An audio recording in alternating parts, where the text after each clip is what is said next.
pour ce faire, il y aura des temps de formation au niveau des mamans, différentes couches, en commençant par les diaconesses, les femmes des serviteurs, des prédicateurs, des pasteurs, et après toutes les mamans en général. Il est important de vous expliquer la vision d'AFEFA dans la forme et dans le fond. Gloire à Dieu. Pour l'heure, le bureau actuel est dissous. Ça ne va plus fonctionner jusqu'à ce que tout soit restauré et que nous ayons AFEFA nouveau. Amen. Nous voulons AFEFA où il y a vraiment l'amour, il y a la paix, il y a l'entente. Tout ce qui est des conneries de 2023, on va balayer ça dans la lagune, ça va aller là-bas. Nous voulons travailler dans l'amour et dans la paix. Je crois que Dieu nous fera cette grâce. Que Dieu nous bénisse. Voilà, j'ai un message à partager avec vous. Je l'ai intitulé « Va avec la force que tu as ». On me dit, mais reste 25 minutes, c'est ça? D'accord. On va gérer ça par la grâce de Dieu. Donc j'ai besoin d'un bon lecteur qui nous fait la lecture. Juge chapitre 6, le verset 10 au verset 14.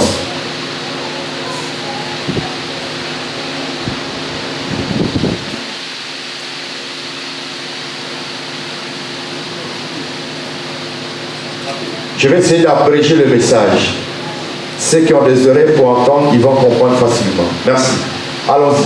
Je fais la lecture, Juge 6, 10, 14. Je vous ai dit, je suis l'Éternel, votre Dieu. Vous ne craindrez point les dieux des Amoriens dans le pays desquels vous habitez. Mais vous n'avez point écouté ma voix. Puis vint l'ange de l'Éternel et il s'assit sous le térébinthe d'Ophra, qui appartenait à Joas, de la famille de Biézer. Gédéon, son fils, battait du froment au pressoir pour le mettre à l'abri de Madian. L'ange de l'Éternel lui apparut et lui dit, l'Éternel est avec toi, vaillant héros. Gédéon lui dit, ah mon Seigneur, si l'Éternel est avec nous, pourquoi toutes ces choses nous sont-elles arrivées? Et où sont tous ces prodiges que nos pères nous racontent quand ils disent, l'Éternel ne nous a-t-il pas fait monter hors d'Égypte? Maintenant, l'Éternel nous abandonne. Jusqu'au verset 14. Oui, je suis au verset 13. Ok. Et il nous livre entre les mendiants, les mains de mendiants. Au verset 14. L'Éternel se tourna vers lui et dit, va avec cette force que tu as. Va avec cette force que tu as. Et délivre Israël de la main de mendiants. N'est-ce pas moi qui t'envoie? Gloire à Dieu. Que le Seigneur bénisse sa parole. Voilà que l'Éternel Dieu apparut à cet homme Gédéon.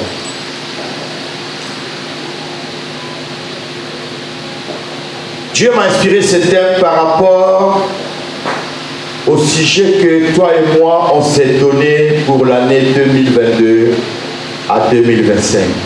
La croissance et le développement de l'Église. Nous avons un objectif à atteindre. De 2024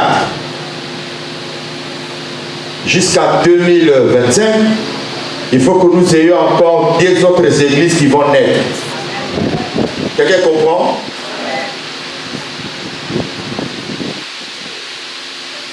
Nous allons donner vie à l'église de Paris, parce que cette église est encore dans les temps d'embryon. Nous allons donner vie à cette église de Paris et donner vie encore à une autre église en Côte d'Ivoire. Nous avons beaucoup de points que nous allons toucher. Jusqu'à ce que 2025 nous trouve, il faut que nous ayons au moins 12 églises Fana en Côte d'Ivoire. Acclamons Jésus pour ça.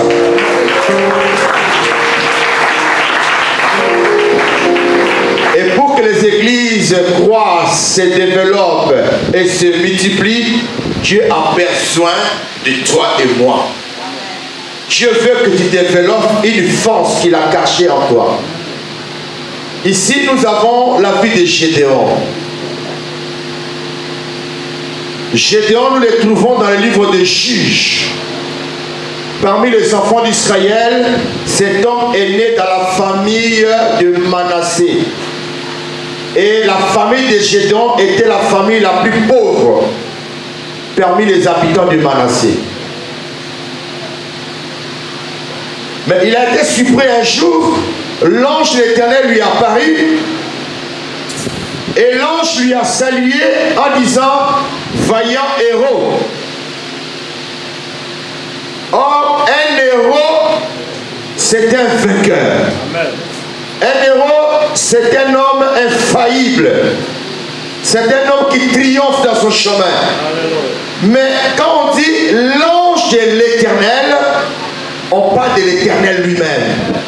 Dans l'Ancien Testament, quand on parle de l'ange de l'Éternel, il s'agit de l'Éternel lui-même. Mais l'Éternel a qualifié Gédéon comme étant un vaillant héros. Pourquoi? Parce que Israël était sous l'oppression des Madianites. Les peuples Madian ont persécuté le peuple Israël pendant 7 ans. Et 7 ans de souffrance. Jusqu'au point où ils rentraient dans leurs champs.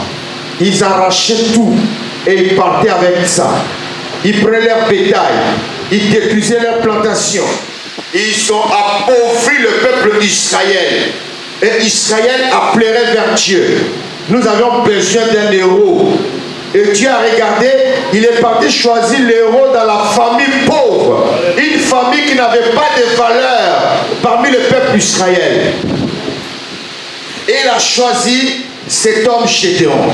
Et Dieu l'appelait vaillant héros. Et Gédéon lui-même était étonné.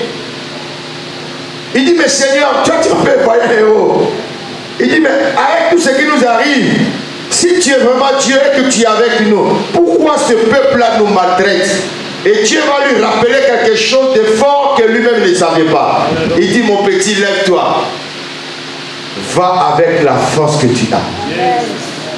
Dis avec moi, je me lèverai et j'irai avec la force que j'ai.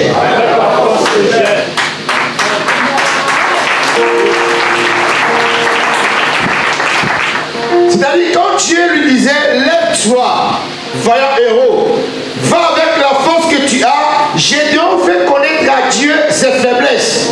Il dit, mais attends, toi tu me dis vaillant héros, de partir avec la force que tu sais dans quelle famille je suis sorti. À Israël, on ne considère pas. Moi, ma famille, c'est la famille la plus pauvre. On n'a pas de valeur. Mais Dieu voulait faire comprendre à Gédéon que tu as une force en toi que tu ignores. Mais avec la force que tu as, tu peux libérer le peuple d'Israël. Il suffit seulement de t'élever. Ce peuple madianite que vous voyez là, ils ne vont pas vous résister. Parce que moi, l'Éternel Dieu, je serai avec vous. Il est l'Éternel Dieu.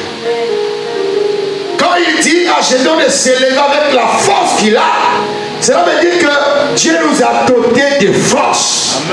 C'est ainsi que les jours de Pentecôte juive, il dit, vous recevrez une puissance, le Saint-Esprit survenant sur vous, c'est alors que vous serez mes témoins. C'est-à-dire les jours de la Pentecôte juive, l'Église a reçu une force. L'Église a reçu une puissance. Et ayant reçu cette force, je nous demande d'aller avec cette force-là. Quelqu'un comprend? Quand il appelle Moïse, il dit, j'ai vu la souffrance qu'ont fait pousser les Égyptiens contre mon peuple. Mon peuple crie et leurs cris sont montés vers moi. Mais Moïse, lève-toi, car c'est dans ta main que je vais libérer ce peuple. Et Moïse commence à présenter à Dieu ses faiblesses à lui. Il dit, mais attends, dans tout Israël, là, tu as bien regardé. Tu as bien regardé. Et Dieu dit, oui, j'ai bien regardé. Il dit, non, tu n'as pas bien regardé. Tu me connais même. Il dit, bon, attends, quels sont les signes qu'il va me donner que c'est moi qui ai choisi? Dieu lui a donné des signes. Il a changé l'eau en sang. Il a fait sortir la lèpre sur lui. Dieu lui a montré des signes, des criquets, des moustiques et tout. Quand le Seigneur a fini tout ça, Moïse lui dit, tu as fini, oui. Il dit, je ne peux pas.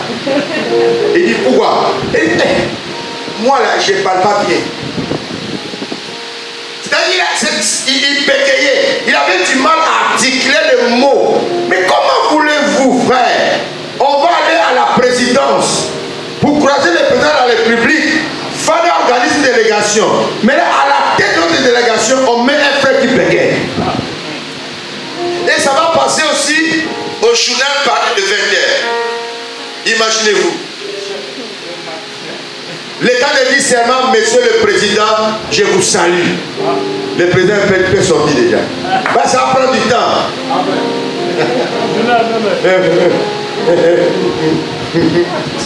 Le président, je salue. C'est-à-dire, on n'entend pas. Hein. C'est l'homme comme ça Dieu envoie. Est-ce que quelqu'un comprend? Amen. Cela veut dire que tes faiblesses à toi, c'est une force pour Dieu.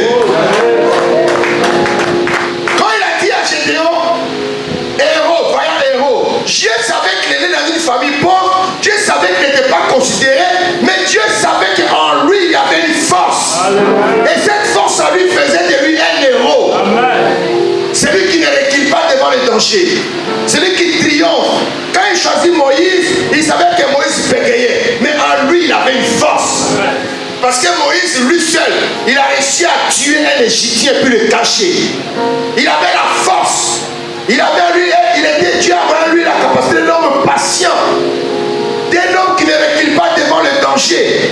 Et Dieu disait à Moïse, c'est toi que j'ai choisi. C'est par toi que ce peuple sera libéré. Alléluia. Quelqu'un me suit? Amen. Dieu te parle par ma voix. Nous voulons bâtir. Nous voulons développer Fana. Mais chacun fasse sortir la force que Dieu a mis en lui. Une seule personne ne peut pas le faire. Ce n'est pas possible. Il faut que nous tous nous mettons ensemble. Et quand nous allons dans l'Acte des Apôtres, au chapitre 9, le verset 15, par rapport au temps, nous n'allons pas le lire, le Seigneur a apparu à Paul, qui était seul hier, et Dieu l'a frappé d'aveuglement. Il ne voyait pas. Et quand il est tombé, il a fait 3 jours sans manger, sans boire, et le Seigneur a apparu à un homme qu'on appelle Ananias. Et Dieu va dire à Ananias d'aller croiser Saul de Tarse. Il y a cet homme qui viendra vers toi, il s'appelle Saul de Tarse. Cet homme-là, Dieu lui dit, je l'ai choisi comme un instrument pour aller devant les nations, devant le roi, devant les fils d'Israël, pour annoncer la parole. Vous entendez? Il dit, cet homme, je l'ai choisi comme un instrument. Un instrument, c'est un outil qu'on manipule. Comme le piano là, c'est un instrument. Ok? Mais pour qu'on puisse danser les sons du piano, il faut qu'il y ait un joueur. On se comprend un peu? Nous avons la batterie, c'est un instrument. Mais pour qu'on puisse danser sur la batterie, il faut qu'il y ait un joueur. Nous sommes les instruments. Mais il y a un joueur qui doit jouer pour que le peuple danse. L'instrument ne va dire que non, moi je ne sais pas jouer. Je ne connais pas les sons là-haut. Non, toi tu es instrument, calme-toi. Mais il y aura quelqu'un qui viendra jouer cet instrument-là, qui donnera un bon son et les gens vont commencer à danser. Alléluia. C'est-à-dire, avec Dieu, il n'y a pas des excuses pour dire que non, moi je suis petit, moi je ne sais pas parler, moi j'ai fait quoi? Chacun a reçu grâce particulière de la part de Dieu. Cette force-là, c'est les dons que Dieu t'a donné. On se comprend un peu? Frère, je me rappelle quand je suis arrivé dans une église presbytérienne à Norvège, j'ai trouvé un tam-tam là-bas. Le tam-tam africain. Alors il y avait une fête, il y avait des blancs, des africains et tout. Moi il dit, mais donnez-moi un peu tam-tam là. J'ai pris tam-tam. J'ai tapé krakata, krakata, bra. Tous les blancs, leur attention suis parti vers les tam-tams.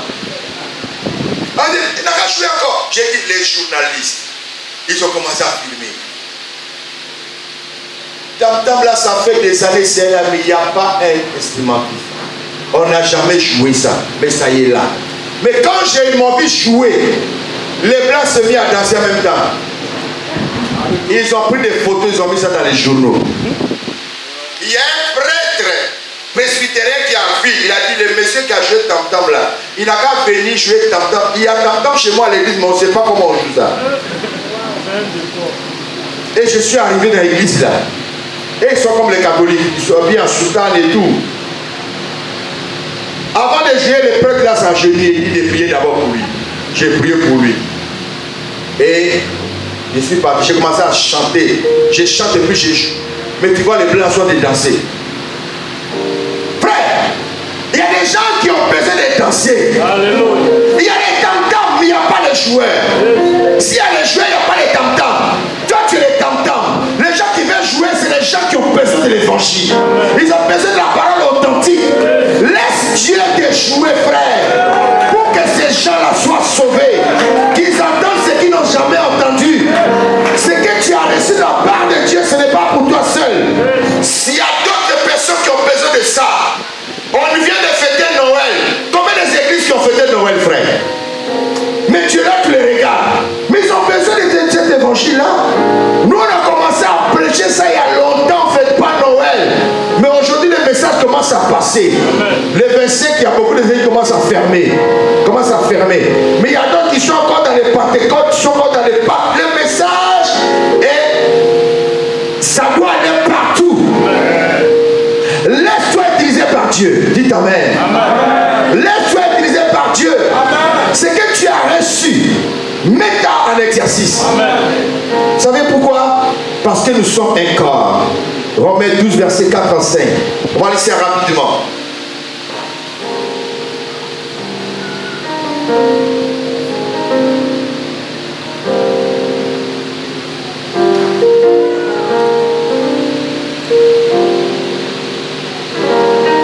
Romains 12, 14. Romains 12, 4 à 5. Je fais la lecture de la parole.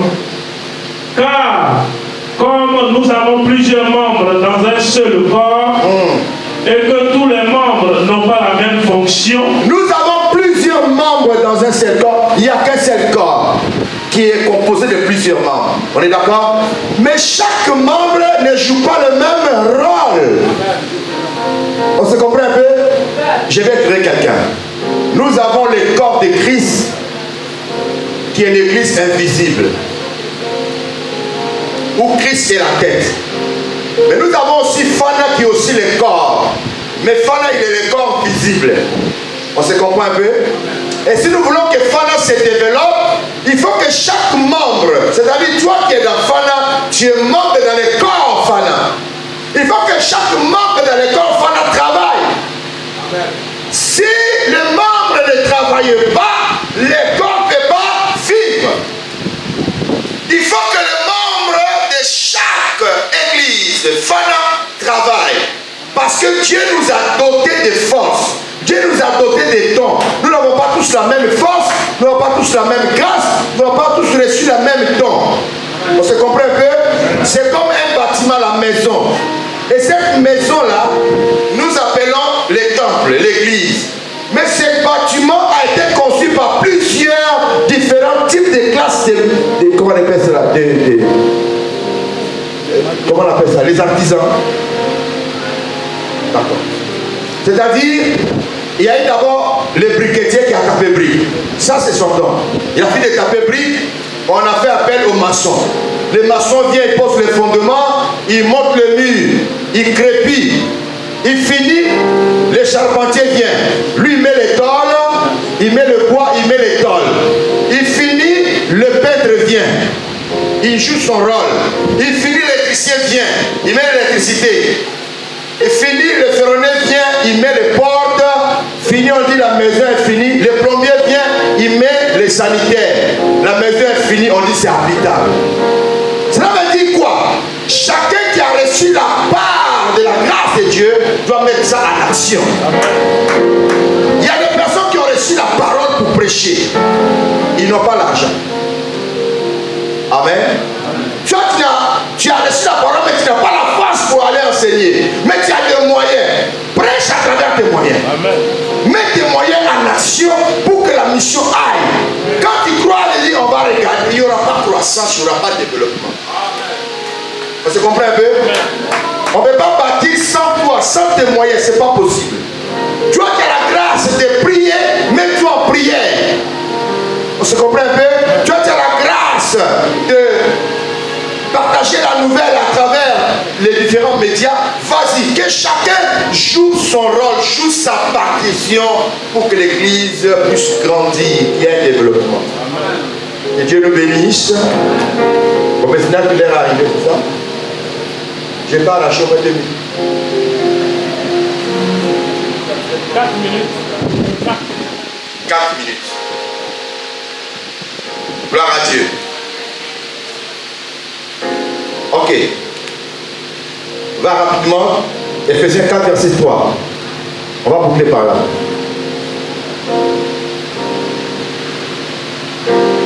Ephésiens 4, 3. Vous efforçant de conserver l'unité de l'esprit par le lien de la paix, il y a un seul corps et un seul esprit. Comme aussi vous avez été appelés à une seule espérance par votre vocation. Amen. Là, j'ai parlé de la force que chacun de nous a reçue. Mais pour conserver cette grâce de la croissance et développement de l'Église, il faut que les membres soient unis. On se comprend un peu? Parce que le bras peut être à part, le pied à part, et puis ils vont travailler ensemble. Ils vont travailler comme eux. N'oublions pas, dans la même bouche, il y a la langue aussi. Il y a aussi les dents. D'autres 26, d'autres 32, d'autres 20, quelques, d'autres 18. Après, le nombre de dents dans la bouche de chacun est différent. Mais il arrive des moments où les dents là, mordent un peu la langue. Vous êtes déjà arrivé? Hein? Maintenant, quand la dent mord la langue, tu fais quoi de la dent?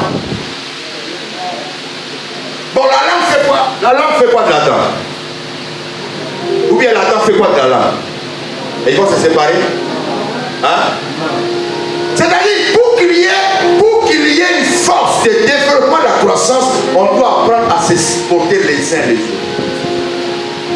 Nous sommes obligés à vivre ensemble. Mais cela n'est pas facile. Le verset dit en vous efforçant à conserver l'unité de l'esprit. Cela veut dire que quand on dit s'efforcer, ce n'est pas facile. Mais je m'efforce. Pourquoi? Parce que dans la maison du Père, chacun de nous a un caractère différent de l'autre. Là, ça se comprend un peu. Hein? Dans ta famille, moi dans ma famille, en tout cas on n'a pas tous le même caractère. Moi mon grand frère, quand il commence à parler là, va dormir, tu as fini de réveiller, il continue à parler. Quand il s'énerve là, il va te raconter depuis vous êtes petit. Quand il va faire boum, ça fait feu. Mais on est ensemble. Par contre, il y a d'autres qui parlent et qui écoutent chez moi, lui il ne parle pas beaucoup. En tout cas, chacun a son comportement. C'est comme les membres du corps. Chaque membre a son comportement. On est d'accord? Je ne crois pas que le pied peut faire ce que le bras peut faire. Mais pour que nous soyons forts, nous devons apprendre à se supporter. Je me fais comprendre? Amen, amen pas. Amen. Oh, quand il m'a parlé comme ça, s'il me voit encore chez lui, c'est que ce n'est pas moi. C'est que tu n'as rien compris. C'est que tu n'as rien compris. Frère, le corps, c'est comme l'arche de Noé. Dans l'arche de Noé, il y avait les différents animaux sauvages. Le danger, c'est qu'après la chute de l'homme, c'est là le déluge est venu. Après la chute de l'homme, c'est là le lion a commencé à manger l'homme. Le lion a commencé à manger la chèvre. On est d'accord?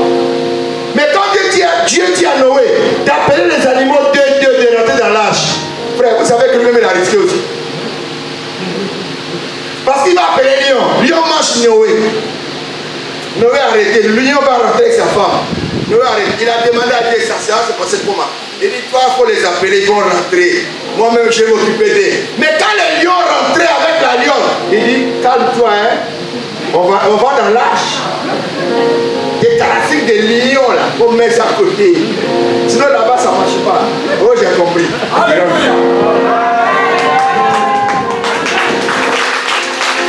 Quand la chèvre voulait monter, il a demandé, est-ce qu'il y a un lion là-bas? Il a dit, oui, il y a un lion, il y a le pas. On fait comment? Il dit, non, calmez-vous. Donc, dans l'âge, il y avait des animaux sauvages. Il y avait des animaux, les carnassiers, les herbivores, et ils sont retrouvés ensemble. Mais personne n'avait le droit d'aller affronter l'autre. Il devait se calmer, parce qu'il y a confrontation, il y aura de riches va retrouver là-bas. Vrai ou faux? Donc chacun a pris son caractère, il a maîtrisé ça. Mais ça n'a pas enlevé en lui d'être lion. Il est resté lion, il est resté léopard, il est resté tigre, mais son caractère, à cause des lâches, à cause des riches qui étaient dehors, chacun est resté dans son coin. Les lions regardaient la chèvre, il dit, ça va? Oui. Bien réveillé? Il dit, oui. Il dit, jamais mangé? Il dit, non, ici on ne mange pas.